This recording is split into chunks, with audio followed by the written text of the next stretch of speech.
the live stream on Linux news. Hopefully everyone can hear me all right.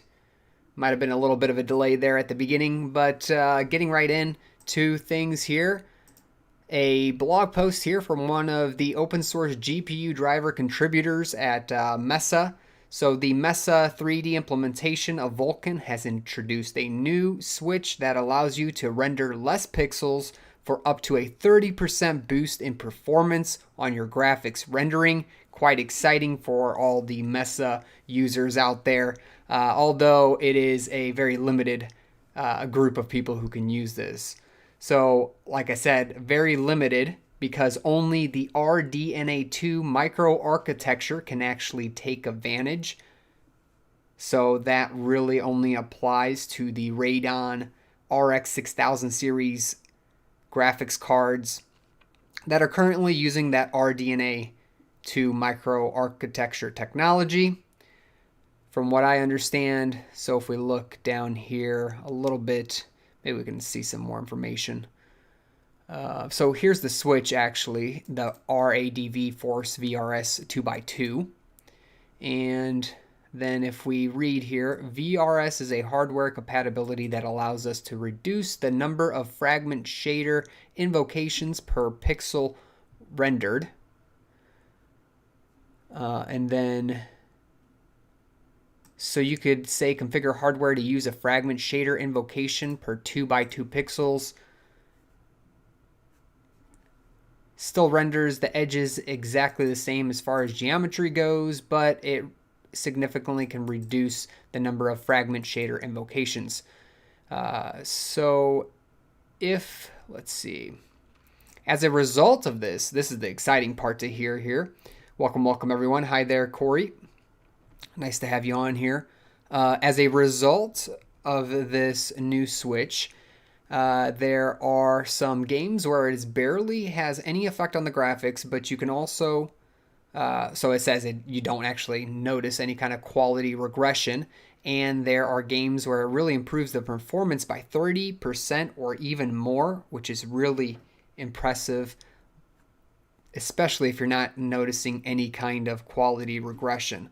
That's quite fantastic. It's a really cool post to read up on. I'll make sure to post this one in the description below so you can check it out as well if you're interested. Of course, take a look. Again, this applies to the Mesa 3D graphics library if you're using it and you got the RDNA 2 microarchitecture. So if we read about RDNA 2 here, we see that that's, of course, a successor for the RDNA micro architecture here by AMD. It was released, let's see, November 18th, 2020. It looks like there's already plans for RDNA 3, so not exactly sure what's going to go on with that. But anyways, it says here it's mainly unveiled on the Radeon RX 6000 series that have this RDNA 2 graphics card. So if for some reason you actually have one of the Radeon RX 6000 series graphics cards, you might want to check this one out. It might actually be quite a boost in your performance, even though that's a pretty nice card in the first place. I don't know if you're going to be really hurting for performance, but who knows what you're trying to do over there crunching numbers and stuff. So welcome Obradad to the stream. Thanks for stopping in and stopping by. We're getting into the Linux news today, and if you are stopping in and stopping by today, make sure to smash that like button for me right away. We're getting deep into the news here for Linux. Not a crazy amount going on this week, but nonetheless, some exciting things that we're going to go over. We'll move right on over to another announcement here from Google that was dropped in a security blog post of all places right here, the Google security blog. It now seems that Rust will be fully supported as a low-level language for the Android operating system platform. Yes, that now means they will allow code to be written in Rust for the operating system. This is, in my opinion, a pretty big development. It's quite exciting. really, since now one of the big tech giants out there is now making moves and allowing Rust to show off its full potential power and features in a massive open source project like the Android operating system. If we look through here a little bit at their blog post, they tell us what they're, what's going on, what's going to happen to all the C++ programming that they've done in the past. And that includes C, of course, and basically nothing, of course. So, as mentioned, Rust will mainly be here to help and add on to the existing operating system. There is no plan to rewrite what's already there in the C and C++ portion, which of course would be a daunting task and pretty much overwhelming since that code base is already there. You don't want to reinvent the wheel, of course. But either way, again, exciting for all those Rust developers out there to see Rust gaining traction, so much so that it's being supported by one of the big tech players. Welcome everyone to the stream. Thank you for stopping in and stopping by. I'll post this one, of course, in the description below so you can check it out a little bit more. It is a very interesting read. It gets into why they believe Rust is so important going forward, how it helps versus C and C++, and where they're actually going to go from here. Like I say, adding a new language to the Android platform is a large undertaking. There are many tool chains, dependencies that need to be maintained, testing infrastructure and tooling that must be updated, developers that need to be trained. So for the last 18 months, they've had a plan to start introducing Rust support into the Android open source project. And it looks like they've finally pulled the trigger on this one and are giving developers access to doing low-level stuff with Rust. I threw away the smartphone into the trash. Why'd you do that one? Oh, but I'm getting rid of all that bloat. You don't need a phone. Let's see here. What else did they talk about in here? It's an interesting read. I'll make sure to again post it in the description. But they plan on trying to basically allow Rust for the lower end stuff. Like it says here, lower levels of the OS require systems programming languages like C, C++, and Rust. These languages are designed for control and predictability as a goal. They provide access to low-level systems and resources, including hardware. They're light on resources and have very predictable performance characteristics. So they're pretty much telling us that Rust is up there in the league of C and C++, according to Google at least. We'll see how it performs, but nonetheless, I'm very excited for this one. Before that, I destroyed it. You accidentally destroyed it. Well, that makes a little more sense. Just getting rid of a phone, a smartphone, probably not the not the first choice I'd make. At least sell it, right? All right. Let's keep on going. But before we do, take a moment, if you haven't, and subscribe below. Hit that notification bell for more Linux and operating system videos, news, segments, and just fun around operating systems. We'll continue on with talking about the Linux kernel. This one's another very cool development here, at least for people who use these types of systems. But we'll read some lore from the kernel.org website. You might have already seen it and started reading, but some users who have the newer Apple MacBooks are going to be surprised to hear that there is now been some recent development on the Linux kernel front to support the new ARM processor known as the M1 chip. A recent post here and also a commit from one of the kernel developers or the maintainers has been made, and here's the email between developers and maintainers on what is currently supported. So if we read through Apple M1 SoC platform bring up, they're saying that they've been adding a few features to the initial port here. UART support.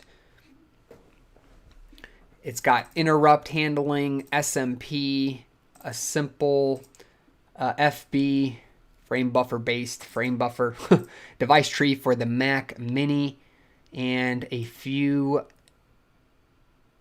merge notes. Again, this is exciting. What this mainly means is that the ability to reach a frame buffer or some sort of a serial console, basically a very primitive terminal, can be reached here, which is great news because it shows early on support of Linux for the M1 chips. So it tells us that it is going to be, going to be in the future of Linux. Great to hear about. Of course, you can't do too much. I'm sure maybe you could just get on that console and kind of go around. Maybe the operating system at this point, very primitive. But it's great to hear that there will be Linux support for these M1 chips, since Apple does seem committed to going in that direction for their future computer and laptop lineups. So if you want to read more about this, of course, I'll put it in the description below. Just smash that like button for me because I like stupid things which are doing only what I want. How are you, Savvy? I'm doing pretty well. Thank you very much for asking on a news segment today. Quite fun to do this. Going on to one of the most exciting things for myself here is Arch Linux. All right, let's talk Arch for a few moments and maybe even bring it up in a in some sort of virtual machine, just to kind of look at things. The idea here is that we are now in the April 1st release of Arch has a guided installer. That's right. They've included an official script for the Arch Linux ISO.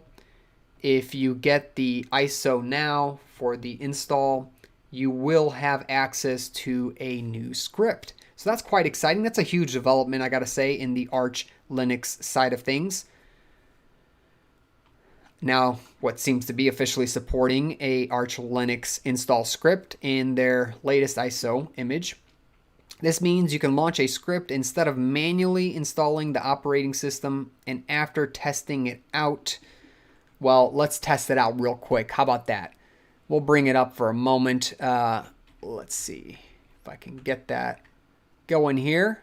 This right here is just the Arch Linux ISO ready to go and start installing manually. But instead of doing it manually, what I'll do is I'll run the script real quick. So to invoke the script, all you have to do is type in Arch install, press enter, and that will get things going.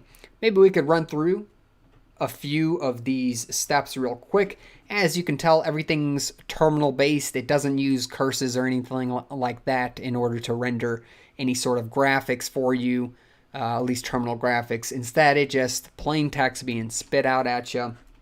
We'll review what this script kind of looks like here in a moment, but before we do, let's keep going through the new install process using the Arch install script. All right, and it's asking me for a language here. I'm going to use 21 for English, 51 for the United States region. I get to choose which device I want to use. One, the SDA for me here. Make it ext4 formatted. Do I want encryption? I'll just leave it blank for no. All I have to do is press enter. Put in a host name. Let's just do Savvy Arch. Why not? Password for the root user. We can put something in, whatever we want. We'll verify that password. Do we want to add an additional user? Sure, why not? I'll call it Savvy Nick. Put some kind of a password in. Put it in a second time. It asks me if I want to be a super user with sudo access. I can do yes. The default is no. We'll do that. And it asks me again, do I want additional users? Well, no, I don't. So I'll leave that blank and press enter. Enter a pre-programmed profile if you want to install one. So this is kind of cool as well in this new Arch Linux installer script. So you can choose between really kind of a pre-programmed, what they call a pre-programmed profile that allows you to have a few tools and utilities pre-installed for you for awesome desktop support, GNOME support, KDE, KDE with Wayland, and Xorg. So you can, of course, choose one or just leave things blank and just press enter. That'll move things right along if you don't want some kind of desktop environment support. Next, we're asked if we want to install any extra packages. Maybe some that make sense would be netctl and let's see, maybe the DHCP CD package. Of course, you put in whatever other packages you like installed pre really finishing things up and finishing up the install process and booting into the system. We have a select a network interface, which is great because you can actually copy what's on the ISO right now straight into the network configuration by hitting 0. And then you can put in whatever your valid time zone is. I'll just use their example here, Europe, Stockholm. And with that in here, we look through and it has a whole bunch of information about what is actually going to be set up on the system. Quite exciting. Again, you see how easy it is. You press enter, it starts formatting things and installing Arch in front of your eyes.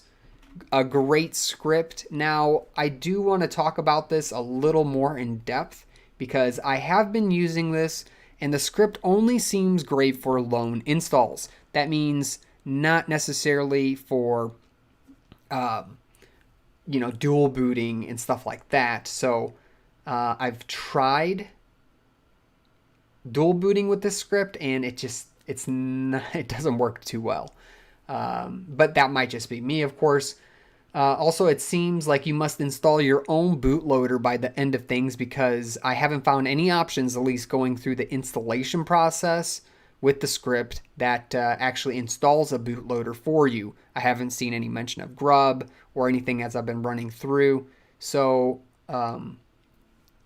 that is something to keep in mind while installing things because hopefully if this pulls up, fairly soon, we can see what I mean. But for now, let's go over here and just check out the Arch Linux install script.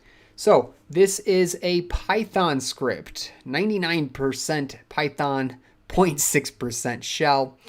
Hi there, Bram. Welcome to the stream. All right, so it says you could originally just pull this down. Of course, this is not a brand new script. This is just something that they're finally officially supporting inside of the Arch Linux ISO, which is a huge step, of course. But you could originally get it by doing sudo pacman-s arch install and then running through the guided installer using Python. So let's see the mission statement, blah, blah, blah. We're not going to read that right now. We already know this is a great project and the mission should be to get as many people on Arch as possible. Let's see. So we're going down, help, testing. This doesn't have too much information for us. We've already ran through the installer, but let's see if we can actually look at, this looks like MainPy. Oh, well, if you want to really check out the Arch install script, you can yourself. I'll put a link in the description below just to kind of check things out. Here's just a great place to reference things and see updates. And if there are issues, if you have improvements, it's an open source project. So make sure to contact them. They have plenty of ways of contacting them, as well as going through the Arch installer documentation here. It's the Python Arch installer. And it tells you why it's so great, how to use it, that type of stuff, and even use their API if necessary. So you can improve upon the installer as well. What a savvy installer. Thanks, Mitchell. That's funny. Let's see. So let's see if we go back right here. Are we done yet? We're still chugging along for some reason. I thought it'd be a little quicker in the background. Keshley, welcome to the stream. Thank you for stopping in and stopping by. Plenty of you hanging out with me today. just relaxing, trying to get some of the Linux news going. I'm hoping this installs because I'd like to show the reboot process and how basically you don't go in. You need to focus on trying to get some kind of a bootloader with this thing, at least from what I've realized. I might be wrong, but we'll let that keep going. We'll continue on by talking about a new STARLABS release. So this is another exciting thing, at least for me. STARLABS is now teasing us with a new Linux laptop that is underway, the StarBook MK5. It boasts quite some impressive specs here for a Linux laptop.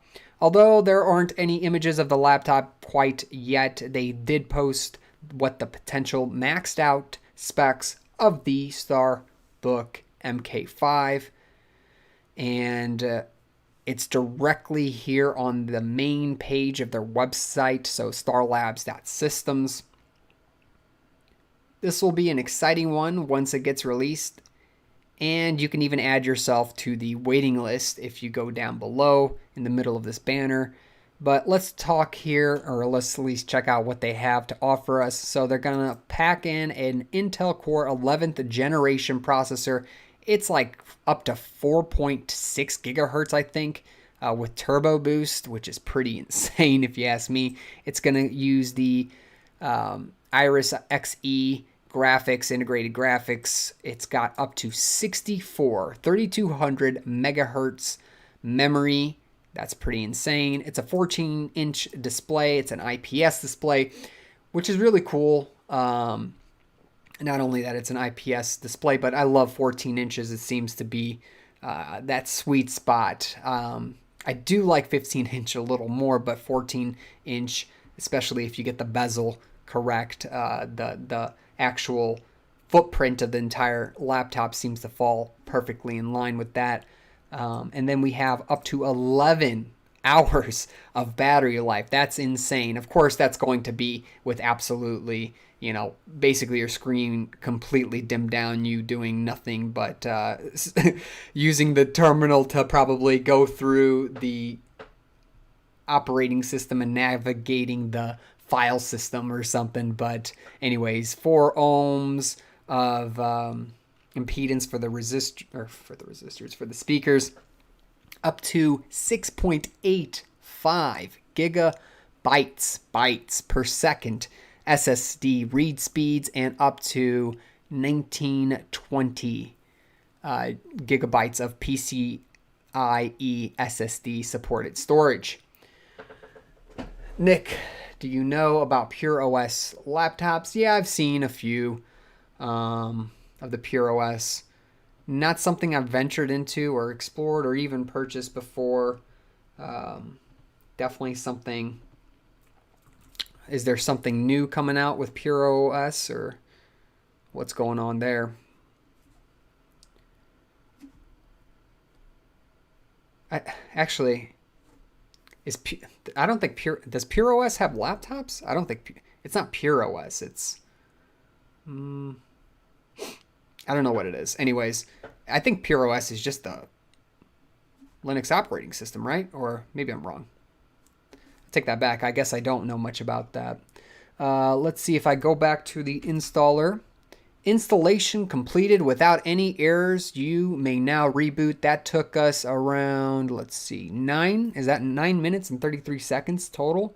That's not too bad. It does have laptops. Okay, then I don't remember that. I was I'll have to check that out. Pure OS laptops. Are they special? Are they as good as those StarLabs ones? Interesting. I'll have to check that out. So now, with everything being done here in the virtual box here, Arch Linux, we ran through the entire script process fairly quickly. Makes things a lot easier. Okay, so it says adding bootloader systemd-bootctl to partition. So there is a bootloader here. I was wrong. mounted. They even mounted the VFAT partitioned. Okay, so mounted on mount MNT boot. Maybe I've had problems trying to install it directly in my virtual machine. I actually haven't tried it quite yet. So what am I missing there? Well, let's see if I can debug live. All right, let's see. All right, I'm just going to try rebooting. It says it's done. Claims it can reboot. Claims everything's fine. Everything went well. Nothing failed. So right back into the install media. That's all right. We didn't... it didn't... let's see. Let me shut things down. Remove the media. Whoop, that's not going to work.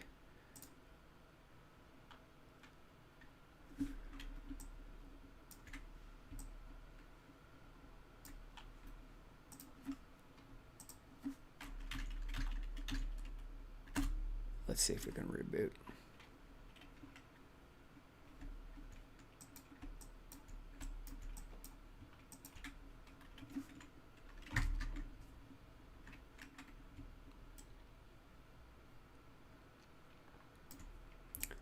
Well, that's not going the way I want it to go.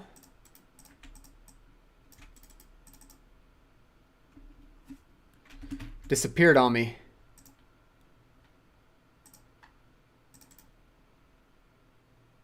All right, let me close you down, power you off, and we'll get it back here. Settings. I'm going to remove the CD from the virtual drive. Okay, let's get back to running here. And there we go. All right, things are working now. Maybe it was the image I was using. I'm not sure what happened there, but this is great stuff. Successfully installed Arch Linux. Apparently I don't know my own login anymore. Not good. Locked myself out already. Come on. There we go. We're in. We're into the matrix. Very, very awesome. The install script worked great. I mean, you could see how fast we ran through it. No problems. It detected everything. We got a very simple Arch Linux install script based on Python. They've added to the ISO. You saw how fast I ran through it. Everything worked properly. Of course, it did the system D boot, but that's fine. I can install Grub over it if I want and remove that. Let's see if I...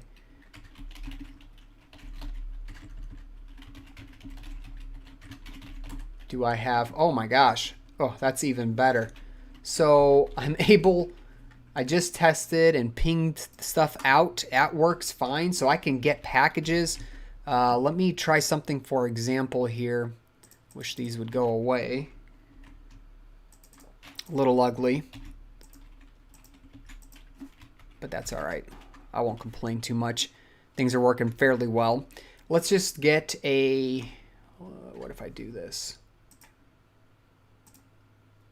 There we go. There we go. So we can't see the font right now. It looks terrible. But we will make this better. Because if the internet is working properly already on this, without me having to set up anything, we should be able to use pacman. So I'll do sudo pacman-sy. And let's get the terminus font package. All right. It's asking for a password, link and stuff. Look at that. We got a package. That means the internet works. Networking is set up. That's probably one of the hardest parts for people using Arch to set up right off the bat. This is a game changer, really. I mean, that's awesome. I'm new to your channel. What desktop environment or window manager are you using? That's correct. Xmonad is what's being used. I actually have a setup for Arch Linux as well as the Xmonad setup on the channel. You can check it out. It's absolutely phenomenal from a Discord member. Thanks again for setting that up for us. It's phenomenal. Everybody loves it. So back in here, I was gonna set, let's see, set font -v. What is it? Term? I think it's term. Term something. Term something. What is it? Term 134B. Something like that. That's not it. Give me a second here. I gotta remember.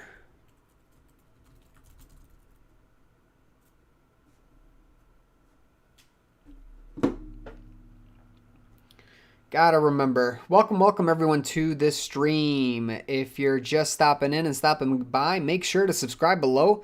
Hit that notification bell for more Linux and operating system videos. If this is your first time joining in on one of these Linux news segments, smash that like button. We do have quite a bit of fun here exploring the wonderful world of Linux. All right, I think I know what I did wrong. I think it's TER, not 130. Let's see, TER 124, I think is one. There we go. That looks better. Do they not have? There it is, 32B. All right, I love putting Terminus font in because it just looks so much better. But we've successfully installed Arch Linux with networking, no problem. I do remember one thing I probably forgot to do would be install, if you have, I have a wired connection, so it's not a big deal for me. But if you wanted wireless access, Arch claims that the best thing to get now is the IW, what is it? no, not CTL. Oh, IWD package is the one to get. And then you can use that with IWCTL, which we don't have right now, to go ahead and set up your wireless. Yeah, your wireless access point. Just get the IWD package. That's one of the ones I forgot over here. Thank you, Jazzery. Oh, thank you, Mitchell, for keeping it nerdy and keeping it chill. I appreciate that. I guess we do really keep it like that, don't we? Now thinking about it. I'm trying to think of how many people are even interested in some of these topics that I talk about. But thanks, I do appreciate it. That's hilarious. Yes, the IWD package. Actually, I love that. That package. It's great. It really helps. It's super easy to use and set up with IWCTL. When you run that, you just have to, I don't know, maybe run like 5 commands. Scan your, it's like scan station. After you scan the station, you select a station, which your station is just your SSID. Put in a paraphrase, your password for the Wi-Fi, and you're off to the races. No problem. Yeah, if you haven't checked it out, man, I would suggest it. I'm a firm believer in it now. I think they mentioned going for it not that long ago, honestly. Like, they made that update to the Arch install documentation maybe 2 months ago, 3 months ago, I think. I didn't even know about that package until I read it on the Arch Linux install documentation. I was like, all right, I'll give it a shot. They know what they're talking about. And sure enough, man, it's great. Absolutely great. All right. I think that's really it for today. Not much other Linux news. If anyone has anything to share, feel free to do it in the chat. We can check it out fairly quick. I wouldn't mind doing it at the moment. Awesome, man. Nice to hear. If you need some help setting things up in there, I do have plenty of Arch Linux install videos, and I use IWD as well in one of those installs. The latest install that I have, if you just search by date, or actually you're on Discord, just let me know and I can send you the documentation I have for that. I keep it all around just in case. You know, you forget things pretty quickly if you don't use them all the time, so, or at least I do.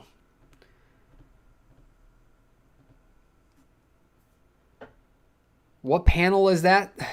So I assume you're talking about what window manager kind of desktop environment I'm using. It's the Xmonad setup by Axvara for Arch Linux. It's also available for Gentoo. What I'll do real quick, maybe I can actually pull it up and put a link in the chat, since so many of you have been already interested in it. Why not just give you the link to the video? You might as well set it up for your own self. That's why I did the video too, just to be able to give people a chance to use this thing. It is so nice. Get shareable link. All right, coming your way. Roy, there you go. Welcome to the stream. Thank you for stopping in and stopping by. That is the setup. I call it the Xmonad setup on Arch Linux. Install a amazing and beautiful window manager. It's a complete guide there. Of course, if there's any bugs or you find something that's not quite working, there is a GitHub that's talked about in the video. Make sure to post any problems on that GitHub page. All right. Well, looks like we don't have any more questions, suggestions, or anything else. I will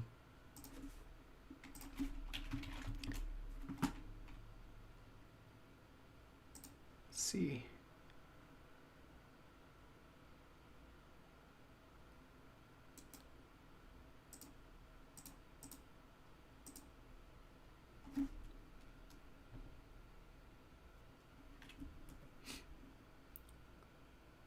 Let a little time go by. I don't really have anything else to show you in today's Linux news segment. We've already kind of ran over the 30-minute mark that I like to try keeping it under. Seems like people get away from things if it goes much longer than that. All right, well, this has Savvy Nick signing in and signing out, and maybe signing in next week. Either way, make sure to subscribe below and make sure to smash the like button. Catch me in a great community on Discord, and I'll catch you in another video. Thanks for watching.